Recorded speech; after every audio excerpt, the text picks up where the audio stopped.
Hello and welcome to the Short Vol Show Live. My name is David Lincoln and I'm broadcasting from Cape Cod, Massachusetts, home of the Pilgrims. And yes, my ability to live stream has been revoked. And as far as I can tell, it's going to be that way for up to 3 months. So that's unfortunate, but it's okay because you can still leave comments for me on a variety of locations from StockTwits to Facebook and on this video, and I will answer them promptly. The only thing that is unfortunate is we can't have that live interaction while I'm talking online.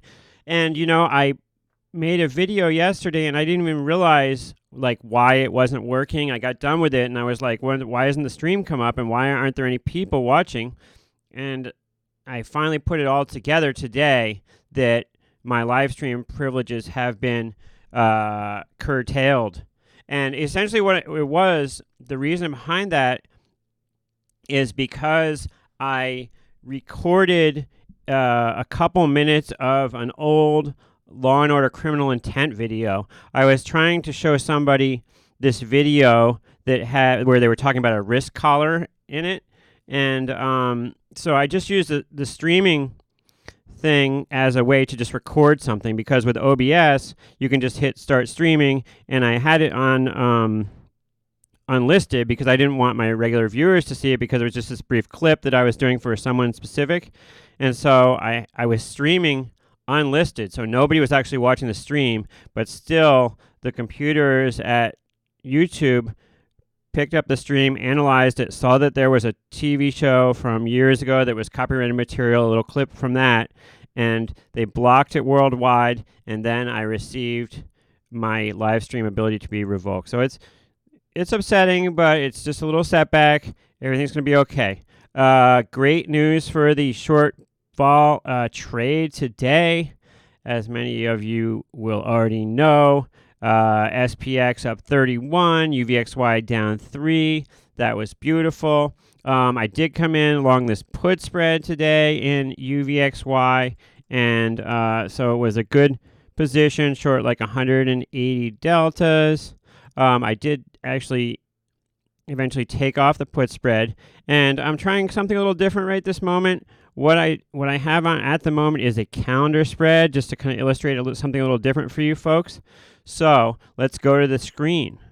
All right, so what we have is we have the November 13 September 29 put calendar on. So we are long the November 29 puts, and we are short the 13 Sep 29 puts against them. So what that means for our Greeks is we are short deltas all the way down to 29, and we're collecting money every day in theta. So I switched the position to this a little earlier in the day. So we maintained a short delta all the way down through here, and we're collecting money every day. So if UVXY kind of bounces around this 30 area for a little while, each day we collect $45 in theta, and it's a nice little position. So there you have it. That's the position right now. And yeah, unfortunate about the live stream thing. I certainly would not have recorded that little thing if I thought that I could be disabled for the live stream. That's a real bummer, because I love interacting directly with my viewers. But yeah, the other thing I did was on this stock, AIMT. It's a biotech stock, and I did initiate a little calendar spread on that. So let's look at that. AIMT. This has kind of like news pending on some FDA approval stuff. They're supposed to present at a conference this week, and as a result, when I looked on barchart.com, this was sticking out as one of the highest volatility stocks out there. And the front month trading at 223 volatility. The front month being, this does not have weeklies. It's a fairly thinly traded issue. It only traded 500,000 shares today. The open interest on the options is not great either. But I did notice there were big put spread buyers yesterday, and I kind of tweeted about that. People were buying this 17-12 put spread, and they were also buying these October 10-12 spreads. And they were buying, I think they were buying straight out Sep 10 puts today too, but a ton of activity in this front month, so something's definitely going to happen in the next 16 days. It's hard to tell from option activity ever if it's in one direction or another, but it seems that them buying the 17-12 put spread seems like someone thinks this is going to go lower. Like I said, they could be hedging a long stock position, but I get the kind of inkling just from years of seeing these things that this thing, somebody's betting that this thing's going to go lower. So what I did was, if you notice, the markets for October and September, and many of these options are very similar prices. Because, why is that? Well, it's because SEP with the 223 vol is very similar prices to October with 147 vol. So I was able to spend 15 cents to buy the September-October 15 put spread. Now, in a normal situation, this put spread would be worth like $1 or something, but because the front month is so bid up, it kind of crushes the calendar spread. So, in essence, essentially what's most likely going to happen here is news is going to come out, and this is going to either gap up to like 30 or it's going to gap down to like 10.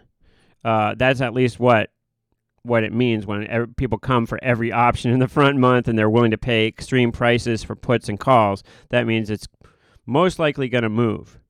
And it also, you can see here when we look at the volatility, it shows implying an $8 move.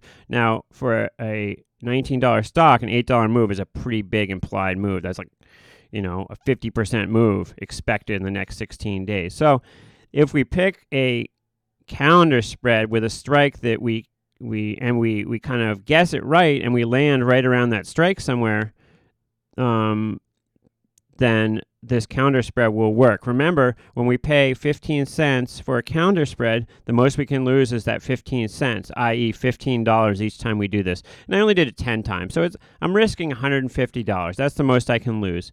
Now, if it is kind of bad news and we end up, when the smoke clears somewhere around 15, anywhere around 15, then this will be a winner for us, but kind of a small trade, but it's just more illustrative than anything else. It's showing us collecting 55 theta a day. Now, in this kind of situation, that theta really typically doesn't come in at all until the news comes out, and then it all comes in at once.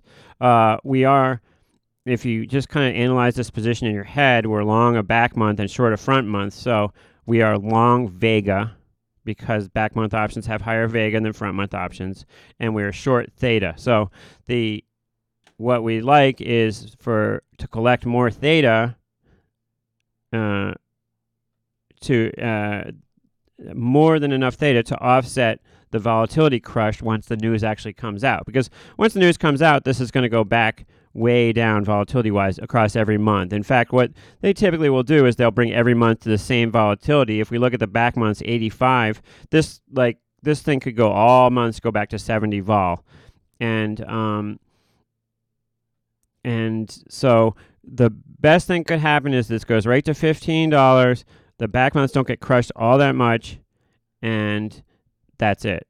But in the meantime, it could do a lot of other things, and we've only spent 15 cents on this spread. So it's a good risk reward for us. So that's the here and there of that calendar spread. I'm sorry I haven't been around. I did make a video yesterday, and it did not come up. So we will try I might actually post that later. But in the meantime, you've got this video, and I will be talking to you shortly. I hope everybody did well on the vol crushes here.